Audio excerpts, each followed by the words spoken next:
नमस्कार। तो स्वागत है आप सभी का पीवीएस न्यूज हिंदी पर। तारीख 17 जुलाई 2024, दिन बुधवार। हिंदी तिथि आषाढ़ शुक्ल पक्ष की एकादशी। तो आइए सबसे पहले बात करते हैं आज की मुख्य खबरों की हेडलाइन पर। उसके बाद उस पर विस्तार से चर्चा करेंगे। हरियाणा में अगले 48 घंटे बाद सक्रिय होगा मानसून। कौन कौन से इलाके होंगे प्रभावित, जानेंगे पूरी खबर। अमित शाह का हरियाणा दौरा, पिछड़ा वर्ग जाट पाली महेंद्रगढ़ सम्मेलन में कांग्रेस पर हमला, बीजेपी की उपलब्धियों को गिनाया, जानेंगे पूरी खबर। यमुनानगर में कांग्रेस ने निकाली हरियाणा मांगे हिसाब पदयात्रा, सांसद दीपेंद्र रहे मौजूद। बेटियों के लिए प्रदेश का सेल्फ डिफेंस केंद्र अंबाला में खोला जाएगा, महिला एवं बाल विकास मंत्री असीम गोयल ने की घोषणा, जानेंगे पूरी खबर। हरियाणा के शहरों में 1 लाख परिवारों को मिलेंगे मकान, हरियाणा सरकार ने की घोषणा। गुजरात में चांदीपुरा वायरस से अब तक 8 की मौत, यह वायरस कितना है खतरनाक, जानेंगे पूरी खबर। रेलवे में अप्रेंटिस करने का शानदार मौका, 2424 पदों पर भारतीय रेलवे ने आवेदन मांगे, जानेंगे आवेदन की तारीख और बाकी डिटेल। 10वीं पास के लिए 44,000 सरकारी नौकरियां, भारतीय डाक विभाग ने निकाली भर्ती। चलिए अब खबरें विस्तार से। उससे पहले अगर आपने अभी तक वीडियो को लाइक नहीं किया है तो लाइक कर दीजिए और चैनल को सब्सक्राइब कर दीजिए। हरियाणा में पिछले 1 हफ्ते से मानसून कमजोर पड़ता दिख रहा है। ऐसे में लोगों को उमस भरी गर्मी का सामना करना पड़ रहा है। सोमवार को हरियाणा के कुछ इलाकों में हल्की बूंदाबांदी हुई, मगर इसका तापमान पर कुछ ज्यादा असर देखने को नहीं मिला। इसी बीच मौसम विभाग ने प्रदेश के मौसम को लेकर ताजा अपडेट दिया है। मौसम विभाग के मुताबिक अगले 48 घंटों में मानसून एक बार फिर सक्रिय होगा और कई जिलों में भारी बारिश की संभावना है। आज के मौसम की बात करें तो आज और कल मौसम साफ रहेगा।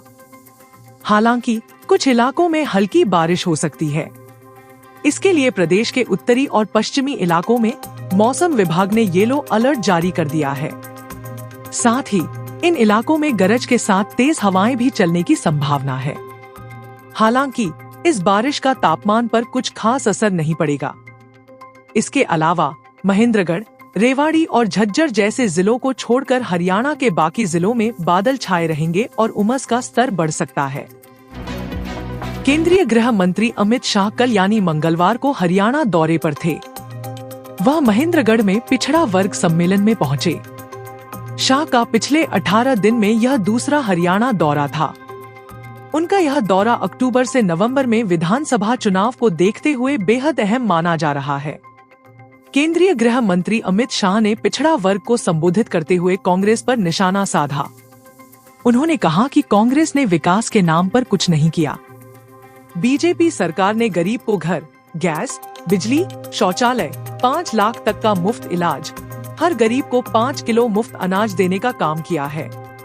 उन्होंने कांग्रेस की हरियाणा हिसाब मांगे यात्रा पर भी सवाल उठाए।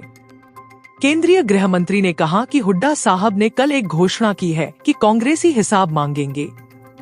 हुड्डा साहब, मैं तो हिसाब लेकर आया हूँ और यहाँ से चुनौती देता हूँ। बीजेपी के 10 साल और आपके 10 साल का हिसाब लेकर जनता के बीच जाएं।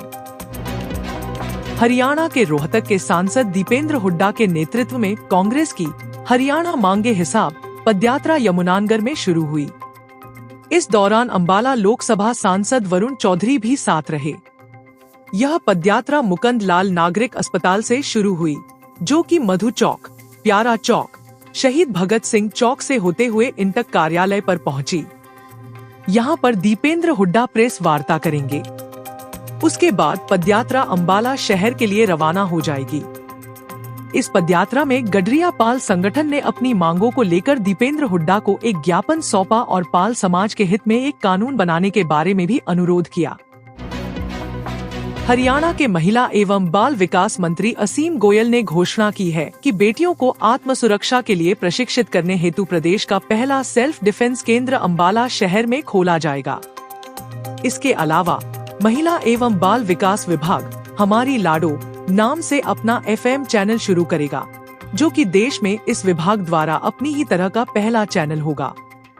उन्होंने बताया कि राज्य के प्रत्येक जिले में कम से कम एक चौक का नाम बेटी बचाओ बेटी पढ़ाओ चौक रखा जाएगा।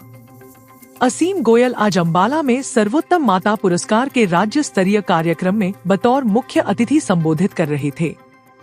इस मौके पर उन्होंने 442 सर्वोत्तम माताओं को अवार्ड देकर सम्मानित भी किया। हरियाणा सरकार ने पंचायती जमीन पर 20 साल पुराने कब्जे को भी बाजार मूल्य के बराबर धनराशि सरकारी खजाने में जमा करवाकर वैध बनाने का निर्णय लिया है।